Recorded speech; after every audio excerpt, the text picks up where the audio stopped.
Bueno, así voy a hablar del duende del analista. Y como usted sabe, Federico García hizo una espléndida conferencia en Buenos Aires sobre el arte del duende, que se llama Juego y Teoría del Duende. El duende es una palabra intraductible en francés que dice que es un arte antes del arte. Es el arte de abandonarse en su propio gesto de creación, abandonarse como en el toreo, en el flamenco, o también, yo lo creo así, en el gesto analítico. Es que no se abandona, el que no se abandona no es un artista auténtico. El artista que desaparece él mismo en la realización de su obra, sino es un comerciante. Es aún más sorprendente cuando la propia obra se borra. Encontramos un bonito ejemplo del borramiento del artista al mismo tiempo que su obra en la poesía de agua, en China. En China, un domingo en un jardín, la muchedumbre se reúne en torno a un poeta, él empapa su pincel en un cubo de agua, escribe un poema sobre una gran piedra blanca horizontal y a continuación la poesía se evapora con el sol. No queda ningún caligrama. Esta concepción del arte analfabeta, antes de las letras, ha sido desarrollado por el escritor español que ustedes conocen, que se llama Bergamín, en sus libros sobre la música callada del toreo. Bergamín cita al inicio de su libro un poema de San Juan de la Cruz. Lo cito: la noche descansada, en par de los levantes de la aurora, la música callada, la soledad sonora. Y Bergamín nos hace incluir la connivencia de los gusanos de San Juan con el gesto del toreo. Reúne la música callada y la soledad sonora. Soledad sonora, lo cito: el espectáculo tiene su música propia, su música callada, su música para los ojos. El arte analfabeto está en primer plano en el toreo y en el flamenco. En la corrida, la muerte que es necesario enfrentar se juega en una arena. Una música callada da a este espectáculo su coreografía. La danza del toreador se puede ver que baila de tal manera que solo permanece movimiento de ese cuerpo que se expone y luego se oculta. Es un flamenco cuyo canto se silencia. Si retiramos la música del flamenco, se verá que puede continuarse en silencio la coreografía del toreo. Guarda la disonancia, el fingimiento minúsculo que desvía la carga mortal. Para Bergamín, sin esta geometría pitagoriciana, cito: la fiesta de la tauromaquia no sería más que una bárbaro ritual, una masacre, lo que está el caso en un buen número. Sin su coreografía, sin el ritmo de su presencia que se ausenta, sin su suerte de muerte, el gesto del torero solo sería una pornografía macabra. La presencia que se ausenta da su ritmo al riesgo de una muerte real, transformada en muerte espiritual. ¿Qué es esta música callada del toreo? ¿Qué es su soledad silenciosa? Música callada, soledad sonora. el lector de la soledad sonora del toreo se entera de que el toreo es, en primer lugar, para el toreador, una línea divisoria entre dos especies de la muerte. Una es la de su carne, que arriesga; la otra es el abandono íntimo que es necesario haber consentido antes de torear. El toreo es menos una confrontación a la muerte real que a esquivarlas. Pide haberse abandonado con la elegancia del duende. Cito: un torero puede hacer semblante de arriesgar morir y asusta así al público. Hace como si jugara su vida, mientras que habría debido ya haberla dejado para darnos una lección de música pitagoriciana. Rafael el Gallo respondió a un principiante que le preguntaba cómo torear bien: si quieres torear bien, olvida que tienes un cuerpo. La carga del toro vuelve visible esta finta que es íntima antes de la hora entrar en la arena. Para Dominguín, el torero verdadero ya está muerto cuando entra en las arenas, ya que de otra manera no iría. Olvida que tienes un cuerpo, respondió Belmonte a un principiante que quería saber cómo torear bien. Olvídalo a la hora de moderar la carga, de dirigirla, de pararla y de recogerla. Templar, mandar, parar y recoger. Es necesario separarse de su propia carne antes de realizar la figura, la finta y el fingimiento. Al ceñirse en la suerte, en el recorte y en el galeo. Esos toreadores son fieles a San Juan de la Cruz, que escribió en su resumen de la perfección un poema llamado El olvido de lo creado. El olvido del cuerpo acompaña la música callada y el toreador entra en la arena vestido de este olvido. El arte del toreo vuelve visible un invisible. Da su profundidad a un espectáculo que sin él sería una carnicería.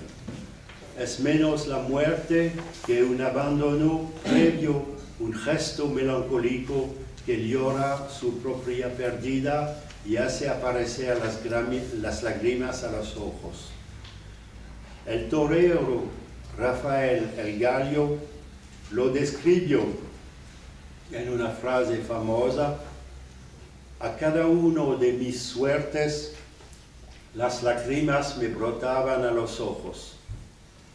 Se puede aprender todo, dijo también Joselito, excepto eso, porque es un don que cada uno aporta al mundo y el que no lo aporta nunca será un torero verdadero. Por ello, el toreo realiza las suertes. Suerte significa, como usted sabe, la oportunidad.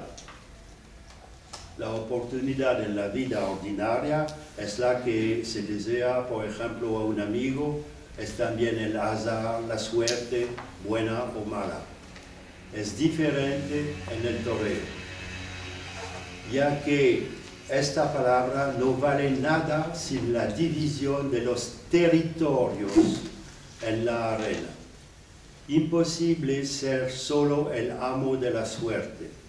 Se necesita la carga del toro y el torero debe dejarle su espacio si quiere poner su arte en escena.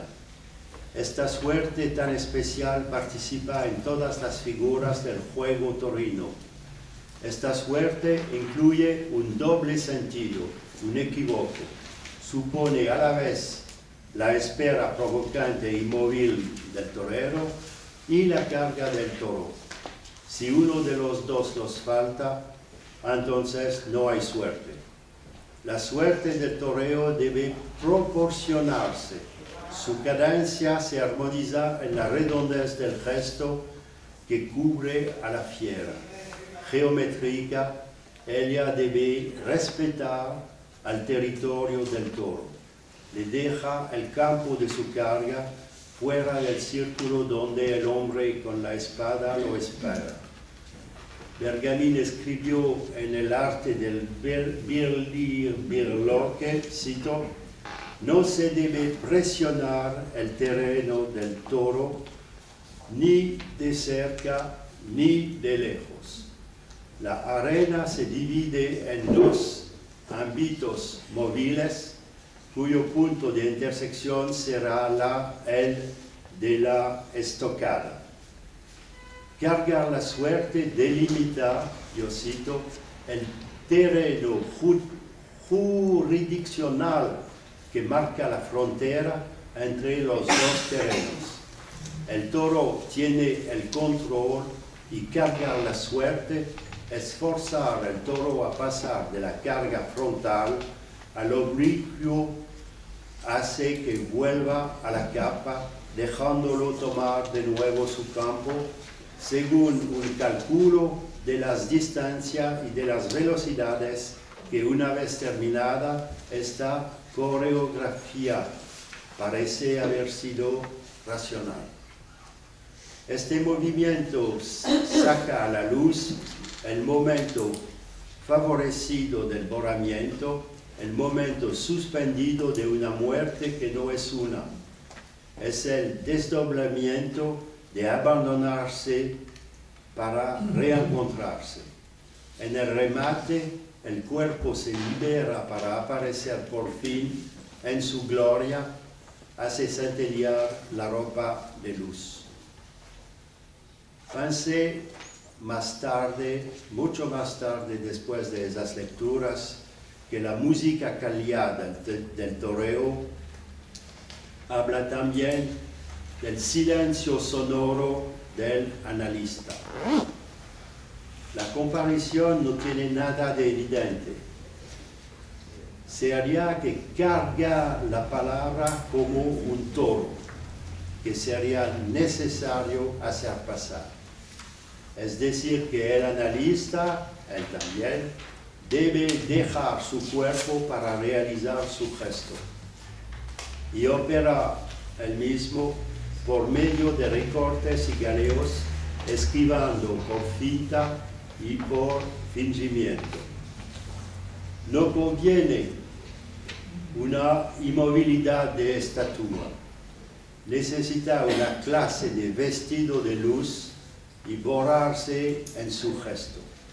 Es por fingimiento que desvía la carga de la palabra cuando la pulsión de muerte empuja.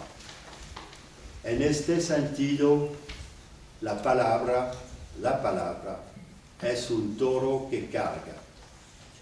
En los diálogos ordinarios, cada risa, cada chiste da paso para esquivar la carga frontal. La palabra es agresiva. Escuchen ustedes lo natural de la burla lanzada a la cara. Es necesario que el que habla se burle de alguien, del interlocutor, de un tercero, o mejor aún, el que habla se burla de sí mismo. Cuando una sesión comienza, el analista no se ríe. Nunca he visto una fotografía de Freud con la sonrisa. Nunca. El analista no sonríe. Él esquiva la potencia cruel de la palabra. No intercambia la palabra, la da. Dar la palabra es callarse en primer lugar. Es un don sin contradón, que no existe más que con el precio de un sacrificio. Esta cinta tiene su duende propio para que el paso se realice en una clase de suerte de muerte que en sus más bonitas figuras hace saltar también las lágrimas en los ojos. Un recuerdo que vuelve de nuevo, precipita el llanto, mostrando así al sujeto desamparado.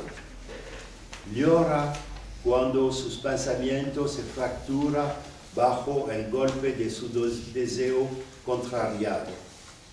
Cualquiera que está hablando retiene un sollozo que solo aparece muy raramente.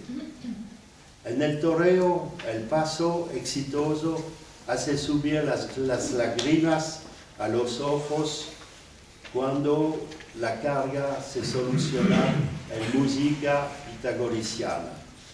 De la misma manera, el paso del analista levanta las repeticiones, son las rimas de algo actual, vivido con recuerdos del pasado que hace que salten las lágrimas. Se escucha decir a menudo que el pasado es el pasado y que nada puede cambiarlo. No es verdad. La mayor parte del tiempo el pasado no es pasado. Se agarra al presente y se lleva a la vida actual. El escarceo de los recuerdos que riman con lo actual graba donde el pasado se oculta, permite que pase por fin y es cuando aparecen las lágrimas. Ya que es lo mejor de todo, las lágrimas aparecen delante de alguien que las ve. Es necesario que su ruido de fuente sea escuchado. Básicamente, el yo no es más que un yo de lágrimas. Y es así como se vuelve de nuevo a la vida si alguien está allí. El mismo pensamiento no hace llorar si no es visto. El analista responde bastante poco a las preguntas. Emite en cuentagotas su opinión y sus dictámenes. Las maneras habituales de la palabra se ocultan así en un gesto que se asemeja al borramiento detrás de la muleta. Esta disimetría goza una clase de choque en blanco, es también un cheque en blanco, en la cuenta de lo cual cualquier traumatismo pasado quizá puede ser transferido. De modo que este reencuentro cojo vuelve hacia el pasado de otros choques, hasta llegar a los de la infancia.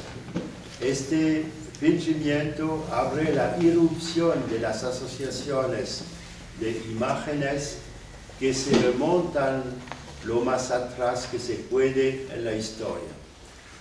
Solo el arte del fingimiento y la escapatoria saca del olvido a los fantasmas de una obsesión secreta, de una vergüenza muerta o de un deseo negado. Logran salir con el imprevisto de los refugios del cuerpo sintomáticos. Hacer hablar el Einfall, hacerlo rimar con su historia según su prosodía que escapa a Aristóteles, es darle un sujeto. Él se desmaya en cuanto un yo lo enuncia. Es un yo bastante gracioso, puesto que hace un enlazado con el yo del pensamiento. Entra en escena, por ejemplo, con un lapsus, por ejemplo. La palabra nace de una poesía inicial y no se pone de acuerdo en el discurso razonable donde la infancia sigue murmurando. Es un escalofrío de agua entre las piedras del pensamiento y el agua solo hace su ruido pasando entre sus grietas las rocas de la prosa que se amontonaron. La desarmonía gorgotea, protesta por lo bajo. El analista llega a la escena con nada en las manos, nada en los bolsillos. Sabe solamente que la palabra va cargada, que las imágenes forman sus emboscadas en sus prisiones donde están a la espera. Es necesario anticipar su llegada. Es necesario agitar una clase de muleta con la certeza anticipada de que eso va a salir, incluso cuando nada parece anunciarlo. El analista sabe al menos eso, el toro lo espera en el fondo del laberinto de la palabra. Va a sacar la cabeza de su agujero si alguien agita una muleta y hace como si estaba ya allí. Este gesto artístico crea la obra. Sin su anticipación no se mostraría nunca. La técnica del analista no es otra cosa que esta inspiración y su cálculo aparece matemático más tarde. Es el escarceo del poema sin obra que precede todo arte, fingida con lo que es y lo reduce así a nada. Mientras que eso que pertenece al pasado no ha pasado, es lo que persevera en su ser y amenaza cada momento presente. Pero una vez que eso se habrá dicho, lo que pasó no era más que esta nada y el relámpago del yo lo ha reducido. El fingimiento del analista hace venir la repetición a la luz, sale de sus limbos y vuelve a su lugar un instante. Y luego se evapora como la poesía del agua. Una sesión es como un sueño, se olvida muy rápidamente. Ninguna teoría controla tal práctica. No es como cuando un arquitecto hace un plano y levanta del suelo una casa. Fue necesario entrar en la arena con nada en las manos, para que la repetición aparezca. Solicitar la palabra, fomentarla, provocarla hasta que libere a su enfado, no es una técnica, sino el arte del que se borra. La inspiración del gesto psicoanalítico, su canto hondo, su canto profundo, su base continua es provocar, después de dejar la palabra partirse en su propio movimiento, romperse como una nuez. El silencio no es suficiente. Otra cosa es el silencio ligero de aquel que se borra, no solamente en un tiempo inicial, sino provocando, luego dejando el decir cargado, y eso ocurre durante toda la duración del gesto. Para cualquier persona civilizada, eso se asemeja a una clase de cita fallida.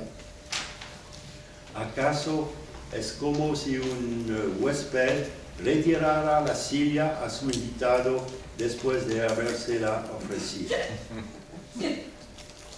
O quizá es más bien la ligereza de un paso de lado del que invita.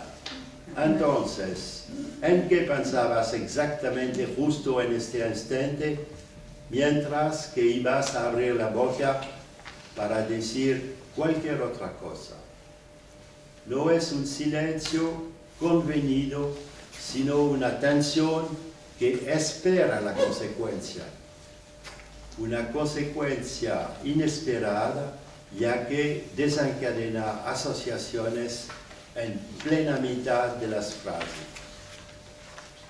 En el silencio de la música callada, la palabra vacila, tropieza, se calla. Las imágenes se precipitan entonces, surge una memoria visible en el lugar y en el sitio del silencio.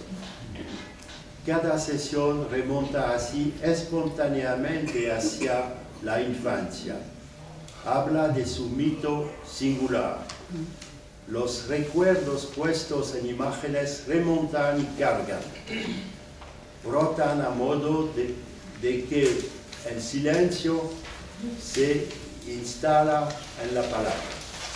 Esta repetición del origen no es más que el juego del duende.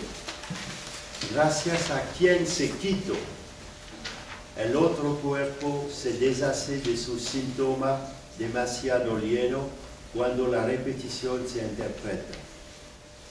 Para seguir la metáfora taurina, la interpretación es la muleta que hace volver sobre sí mismo el toro de las palabras, que devuelve el frente invertido su carga. Es lo que ocurre cuando las asociaciones oscilan de arriba hacia abajo de las palabras en sus infinitos reflejos, en las vías de travesía que no aparecerán nunca sin el gesto inicial. Son los caminos que traen a la infancia y a sus espacios donde el síntoma se reduce. Para descubrirlos es necesario esquivarlas cuando el decir tropieza y parte la palabra esperada. El rasgón de un detalle minúsculo abre apenas una brecha, perfora la escena por fractura, más pequeña aún en sus ropas de infancia. Y luego tomó de golpe un gran volumen, como esas flores secas japonesas que se abren una vez empanadas en agua. El detalle es a veces de verdad pequeño, pero una vez entregado, se pone a correr y toma un peso cada vez mayor a medida de su velocidad. Es necesario dejar hablar un único detalle para que su historia, por fin dicha, permita que el sufrimiento del síntoma se desvanezca. Es necesario que eso rime, y cuando el yo resuena por fin con su poesía de infancia, el síntoma echa a volar de su nido corporal. Se posa en un lapsus sobre las ramas de un sueño, se enciende repentinamente en un amor. Son los hermanos con los cuales se había desafinado. Durante la sesión, por mi parte, a veces, no mucho ahora, permanezco a veces de pie. Me muevo un poco, eso permite que fluya eso que se dice. Mi territorio y el del analizante se desplazan. Su palabra toma así todo su campo para cargar, de frente, bien de frente, hasta la intersección de los dos territorios en una cita donde nada está decidido de antemano. No hay brújula, no hay sextante. Eso va a venir, pero yo ignoro cuándo. No espero sin decir nada. Anticipo, provoco, llamo a la carga, a la fractura del sueño, al recuerdo que cae en pico, al golpe de cuerno de un lapsus, a la falta de concordancia entre lo masculino y lo femenino, o un instante de sordidad inesperada. Yo hago como si el encuentro fuera inevitable, que espera su hora y el gesto ágil, finalmente pitagoriciano, que entrega. Por supuesto, el analizante no es un toro, pero la pulsión de muerte corre a la velocidad de las palabras.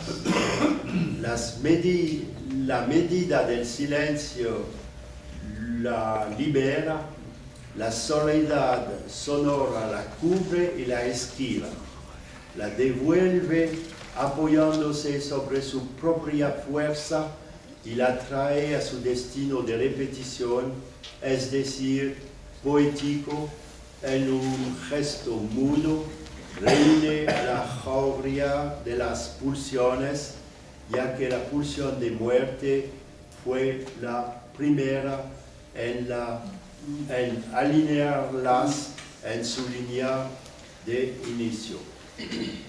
El analista, como el torero, ha dejado también su cuerpo en el vestuario. Se mata como la música a la hora del maravilloso silencio.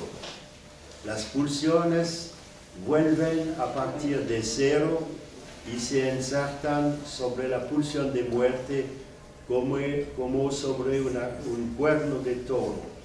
Ese silencio es una música de la presencia una vez que se ha dejado el cuerpo. Ya sea cara a cara o sentado detrás en un sillón. El cuerpo se oculta a la vista cuando la palabra se parte. El uso del diván es una ilustración de este eclipse, ya que el verdadero borrado resulta menos de esta repartición espacial que de una suerte que se realiza también cara a cara, donde solamente cuenta esquivarla con el fingimiento y la fita delante de lo que carga del fondo del silencio. Es cierto que la técnica del diván y del sillón pone en escena más fácilmente el borrado del cuerpo.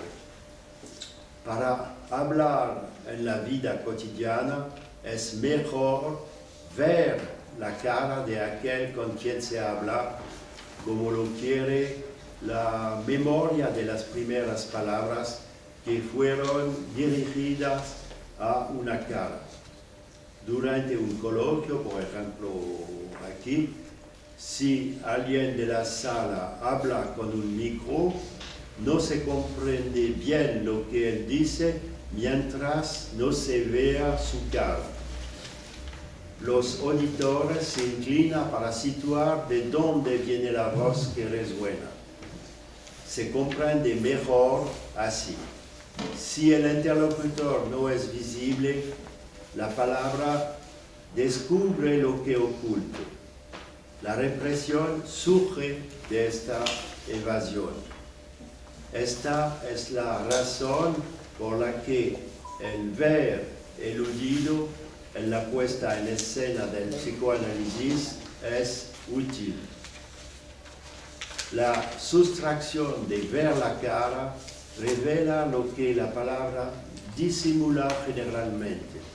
Es un gesto inaugural que envuelve la duración de la sesión. Su movimiento se asemeja a la capa del torero que envuelve y desplaza la carga de un toro. Es un arte vivo de antes del arte que se enfrenta a la muerte que carga, que lo toma en su capa y lo hace pasar de un gesto renovado siempre a inventar. No sé si lo voy a parar aquí. Bueno, ¿usted no está cansado?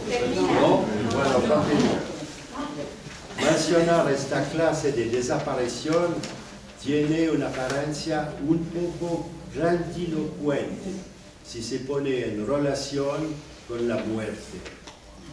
Es tan cierto que el eclipse del cuerpo de uno entrega la palabra del otro. La cuestión es de saber si la retirada del analista corresponde, por una parte, a un deseo de muerte del analista finalmente un poco sospechoso. El cuerpo del analista se oculta ante la carga de la palabra y esta carga libera un pasado que no ha pasado. Este fingimiento hace resurgir lo que se repite, vuelve de nuevo y sueña. La repetición resulta adelante. El pasado resurge en el hueco de un presente que se ausenta. Una memoria vuelve de nuevo, una imagen se impone, una palabra rima con un recuerdo. Su música remonta hacia el antes, mientras que el que habla corre de ese antes. En ese versus se encuentra. Él rima por fin consigo mismo. En esta revocación in situ, entre antes y adelante, la repetición borra el ser. Lo hace al ritmo de la asonancia poética. Este paso natural hace rimar el cuerpo con su pasado. Aparentemente, el análisis no rima con nada. El análisis rima con esa nada de un renacimiento. La consonancia de los recuerdos, de las imágenes, de las palabras, remontan en el tiempo y borran el instante en lo que esté colgado su sufrimiento. Este echar a volar in situ es una clase de desaparición.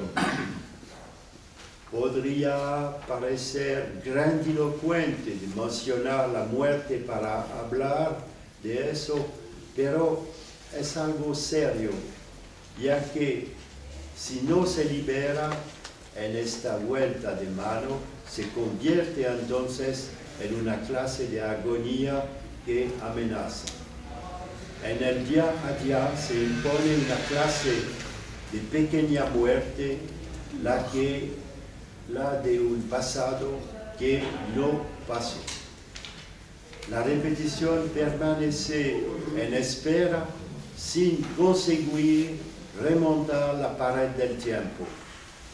Su gesto escapa al ser en cuanto él entra en consonancia con un origen desvanecido.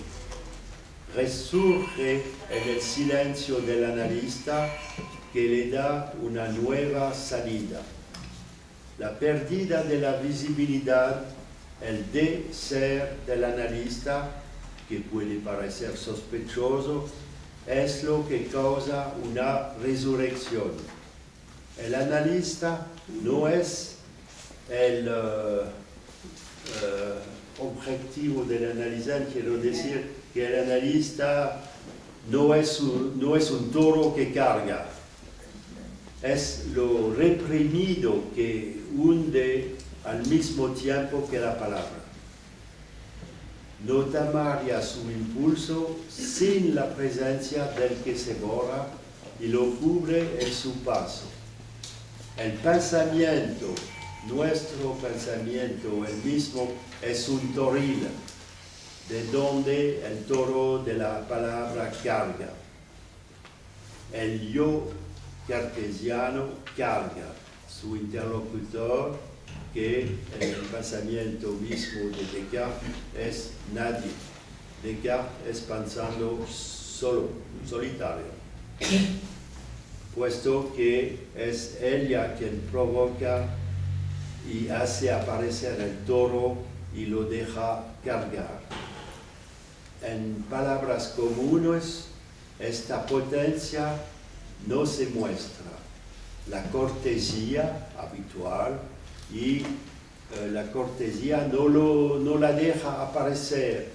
Los pensamientos rompen, los pensamientos civilizados, rompen los cuernos, la vergüenza la da la estoca.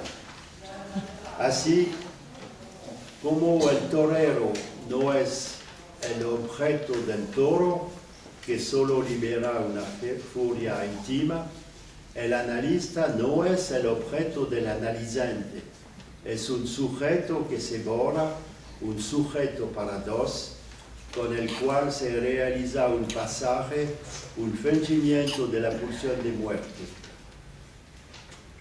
Este gesto saca el Einfall del olvido, pero el mismo se olvida inmediatamente, se asemeja el peso a las otras artes analfabetas, como el toreo, el flamenco, las artes marciales y más aún la poesía, que en una vuelta de frase hace consonancia entre derelición y resurrección.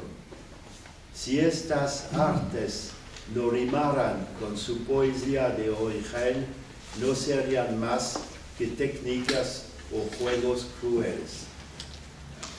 Una sesión de análisis también puede convertirse en un juego cruel.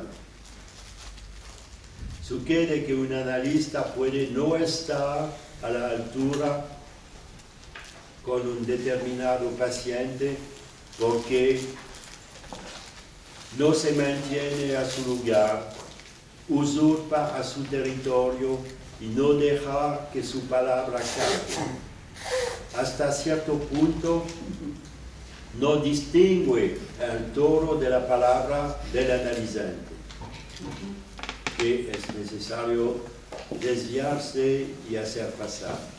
En vez de hacer rimar una palabra con otra, de hacer volver la palabra sobre sí misma, de conceder una imagen presente con una del pasado, él da la estoca a quien habla, como si él mismo fuera amenazando.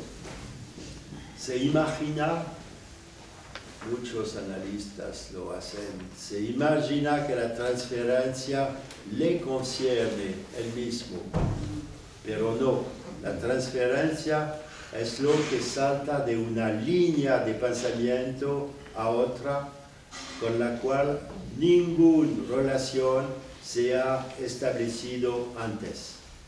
La transferencia es la cascada de rimas que remontan el corriente desde lo más cerca posible hasta lo más alejado. Las transferencias son, en primer lugar, un plural, dirigidas a otro al cual tienden la mano. No se debería imaginar que el analista es el objeto de la transferencia. Él está al servicio de las transferencias para que la carga de la palabra pase. El analista finge y se oculta. es su invención propia cuando da el justo paso de lado, descubriendo la rima de las transferencias que suenan. En la duración de su gesto, las asociaciones encarceladas transfieren y se liberan. Es un pasaje que no se inventa, sino que es pedido por la repetición. El analista está al servicio de las transferencias más que ser el amo de una transferencia a su persona. El analista es el creador del juego poético. Es un error creer que sería un amo. Cuando un sentimiento le va dirigido, es secundario al juego de las transferencias rimadas. Ya está.